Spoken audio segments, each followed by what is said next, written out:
नमस्कार, स्वागत है आपका हमारे YouTube चैनल टूवर्ड्स समृद्धि में। यह है आपका साप्ताहिक शेयर बाजार रिव्यू, जहां हम हर हफ्ते की बड़ी खबरों, बाजार की गतिविधियों, आने वाले हफ्ते के महत्वपूर्ण इवेंट्स और स्टॉक्स टू वॉच पर चर्चा करेंगे।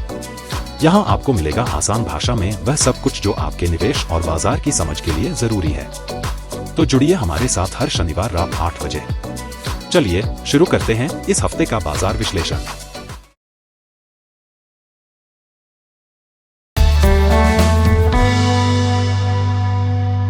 इस हफ्ते निफ्टी 50 ने स्ट्रॉन्ग रिकवरी दिखाई और 4.26% की बढ़त के साथ 23,350 पर क्लोज हुआ। सबसे महत्वपूर्ण बात यह है कि बाजार ने ठीक उसी स्तर से रिवर्सल लिया है जिसकी हम हफ्तों से चर्चा कर रहे थे। हमने अपनी वीकली एनालिसिस में बार बार बताया था कि 22,000 के आसपास बाजार का बॉटम बनने की संभावना है, और देखिए मार्केट ने बिल्कुल 22,000 के पास से बाउंस लिया। हमारी 1 मार्च 2025 की एनालिसिस में हमने यही कहा था और अब वही होता दिख रहा है। निफ्टी और सेंसेक्स करेक्शन फेज में प्रवेश कर चुके हैं। लॉन्गर टर्म चार्ट संकेत दे रहा है कि हम एक महत्वपूर्ण मोड़ पर हैं, क्योंकि आरएसआई इंडिकेटर के अनुसार 2008 से अब तक सिर्फ 2 बार आरएसआई 20 के नीचे आया और दोनों बार भारतीय अर्थव्यवस्था गंभीर संकट में थी, जबकि 5 बार आरएसआई 30 के करीब आया या टच किया और हर बार मार्केट ने बाउंस बैक किया।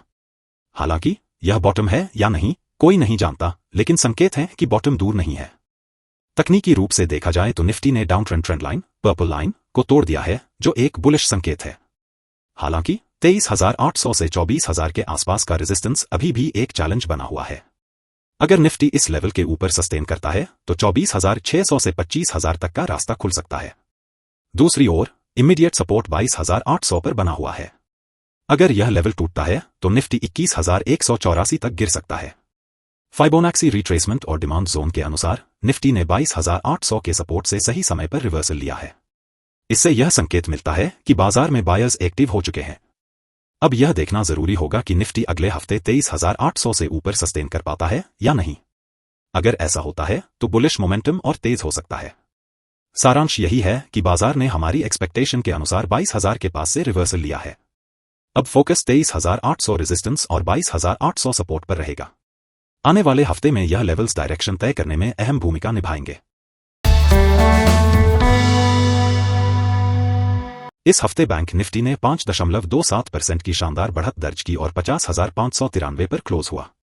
पिछले कुछ हफ्तों में आई कमजोरी के बाद इस बार बाजार ने स्ट्रॉन्ग बाउंस बैक दिखाया है। टेक्निकली देखा जाए तो बैंक निफ्टी ने 48,379 सपोर्ट से रिवर्सल लिया, जो एक महत्वपूर्ण डिमांड जोन है। इसके अलावा 49,926 रेजिस्टेंस जोन के ऊपर सस्टेन करने की कोशिश कर रहा है। अगर इंडेक्स 50,000 प्लस के ऊपर टिकता है तो आगे 55,404 की तरफ बढ़ सकता है। बैंक निफ्टी ने अपनी टूटी हुई ट्रेंड लाइन, ग्रीन लाइन, को फिर से टेस्ट किया है। अगर यह ट्रेंड लाइन रिक्लेम हो जाती है तो मार्केट में और तेजी आ सकती है। हालांकि अगर इंडेक्स फिर से 48,379 के नीचे फिसलता है तो अगला स्ट्रॉन्ग सपोर्ट 46,175 पर मिलेगा। बैंक निफ्टी ने इस हफ्ते बुलिश रिवर्सल दिखाया है, लेकिन 50,000 से 50,600 का रेजिस्टेंस जोन अभी भी चैलेंज बना हुआ है। अगर इंडेक्स इसे पार करता है तो 55,000 प्लस की तरफ तेजी जारी रह सकती है। दूसरी ओर 48,379 का सपोर्ट टूटने पर फिर से कमजोरी आ सकती है। आने वाले हफ्ते में 50,000 प्लस सस्टेन करना की रहेगा। इस हफ्ते इंडिया विक्स 5.31% गिरकर 12.57 पर बंद हुआ, जो दर्शाता है कि बाजार में फियर और वॉलेटिलिटी कम हो रही है। विक्स 12.79 के नीचे बंद हुआ, जो शॉर्ट टर्म में लो वॉलेटिलिटी का संकेत देता है। अगर विक्स 10.04 की ओर जाता है तो बाजार में स्टेबिलिटी बनी रहेगी। अगर विक्स 16.08 से ऊपर निकलता है तो बाजार में वॉलेटिलिटी बढ़ेगी, जिससे निफ्टी और बैंक निफ्टी पर दबाव आ सकता है। फिलहाल लो विक्स बुलिश मार्केट के लिए सपोर्टिव है। यूएसडी INR इस सप्ताह 85.96 पर बंद हुआ, जो 1.10% की गिरावट दिखा रहा है। यह 2.618 फाइबोनाक्सी लेवल 86.23 के नीचे बंद हुआ, जिससे शॉर्ट टर्म वीकनेस के संकेत मिलते हैं। अगर यह 84.02 1.618 लेवल से नीचे जाता है तो रुपया और मजबूत हो सकता है। डॉलर इंडेक्स DXY यह 104.14 पर बंद हुआ, जो पिछले सप्ताह की तुलना में हल्का मजबूत हुआ है, लेकिन 106.85 के नीचे ट्रेड कर रहा है। अगर यह 100 से ऊपर रहता है तो डॉलर मजबूत बना रहेगा। रुपए की मजबूती और डॉलर इंडेक्स की कमजोरी से FIIs की खरीदारी बढ़ने की संभावना है, जिससे भारतीय शेयर बाजार को सपोर्ट मिल सकता है। अगर USD INR 85 के नीचे जाता है तो निफ्टी और सेंसेक्स को पॉजिटिव मोमेंटम मिल सकता है।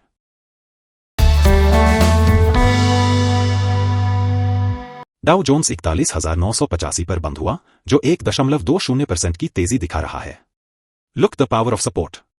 हमने पिछले हफ्ते 41,565 का सपोर्ट लेवल ड्रॉ किया था और डाउ जोन्स वहीं से रिवर्ट बैक हुआ। यह सपोर्ट होल्ड करने का संकेत देता है, लेकिन अप ट्रेंड लाइन ब्रेकडाउन से डाउनसाइड रिस्क बना हुआ है। अगला सपोर्ट 38,100 पर है, जबकि रेजिस्टेंस 45,069 पर देखा जा सकता है। अगर डाउ जोन्स 41,500 से ऊपर बना रहता है तो भारतीय बाजार को सकारात्मक संकेत मिल सकते हैं, लेकिन अगर यह 38,100 की ओर गिरता है तो ग्लोबल मार्केट सेंटिमेंट कमजोर होगा, जिससे निफ्टी और सेंसेक्स पर दबाव आ सकता है। नैस्डैक इस हफ्ते लगभग 1.76% गिरकर 19,641 पर बंद हुआ। सबसे अहम बात यह है कि इंडेक्स ने अपनी अप ट्रेंड लाइन को तोड़ दिया है, जिससे मार्केट में कमजोरी के संकेत मिल रहे हैं। फिलहाल नैस्डैक 19,620 के सपोर्ट के पास ट्रेड कर रहा है, जो एक क्रिटिकल लेवल है। अगर यह लेवल टूटता है तो अगला महत्वपूर्ण सपोर्ट 18,355 पर मिलेगा। अपसाइड में 21,000 एक मजबूत रेजिस्टेंस बना हुआ है। अगर नैस्डैक 19,620 के ऊपर टिकता है तो रिकवरी की संभावना बनी रहेगी, लेकिन अभी ट्रेंड कमजोर लग रहा है। अगर सेलिंग प्रेशर जारी रहता है तो नैस्डैक 18,355 तक गिर सकता है। नैस्डैक में गिरावट का सीधा असर भारतीय आईटी और टेक्नोलॉजी सेक्टर पर देखने को मिलेगा। इन्फोसिस, TCS और विप्रो जैसी कंपनियों के स्टॉक्स दबाव में रह सकते हैं। नैस्डैक अगर और गिरता है तो भारतीय बाजार में भी सेंटीमेंट नेगेटिव हो सकता है। हालांकि अगर नैस्डैक 19,620 के ऊपर होल्ड करता है और रिकवरी दिखाता है तो भारतीय बाजार को भी सपोर्ट मिलेगा। इस हफ्ते ग्लोबल मार्केट्स में वॉलेटिलिटी बनी रही। डाउ जोन्स ने 41,565 से बाउंस लिया, जबकि नैस्डैक ने भी 19,620 के पास सपोर्ट दिखाया। यह बताता है कि बायर्स अभी भी लोअर लेवल्स पर एक्टिव हैं। इंडियन मार्केट्स भी ग्लोबल क्यूज को फॉलो कर रहे हैं। निफ्टी और सेंसेक्स ने करेक्शन के बाद सपोर्ट लेवल्स के पास स्टेबिलिटी दिखाने की कोशिश की। अगर ग्लोबल मार्केट्स सस्टेन रहते हैं तो इंडियन इंडिसेस में भी रिकवरी देखने को मिल सकती है। शॉर्ट टर्म ट्रेडर्स को लेवल्स पर फोकस करना चाहिए, क्योंकि बाजार अभी रेंज बाउंड रह सकता है। लॉन्ग टर्म इन्वेस्टर्स के लिए ये डिप्स अपॉर्चुनिटीज हैं। फंडामेंटली स्ट्रॉन्ग स्टॉक्स को एक्यूमुलेट करने का सही समय है। बाजार कभी सीधी लाइन में नहीं चलता, ग्रोथ की राह हमेशा जिगजैग होती है। पैनिक में डिसीजंस लेने की जगह प्लान और पेशेंस बनाए रखें। करेक्शंस डरने के लिए नहीं, सीखने और स्ट्रैटेजी बनाने के लिए होते हैं। सही समय पर धैर्य रखना ही असली स्ट्रैटेजी है। स्टे काम, स्टे इन्फॉर्म्ड और सबसे जरूरी, स्टे इन्वेस्टेड। तो दोस्तों, ये था इस हफ्ते का शेयर बाजार रिव्यू। उम्मीद है आपको हमारा ये विश्लेषण पसंद आया होगा और आपकी जानकारी में बढ़ोतरी हुई होगी। अगर आपको ये वीडियो अच्छा लगा तो इसे लाइक और शेयर करना न भूलें। और हाँ, हमारे चैनल टुवर्ड्स समृद्धि को सब्सक्राइब करें ताकि आप कोई भी अपडेट मिस न करें। हमसे जुड़े रहें और अपने सवाल या सुझाव नीचे कमेंट में जरूर लिखें। मिलते हैं अगले शनिवार रात 8 बजे। तब तक के लिए नमस्कार।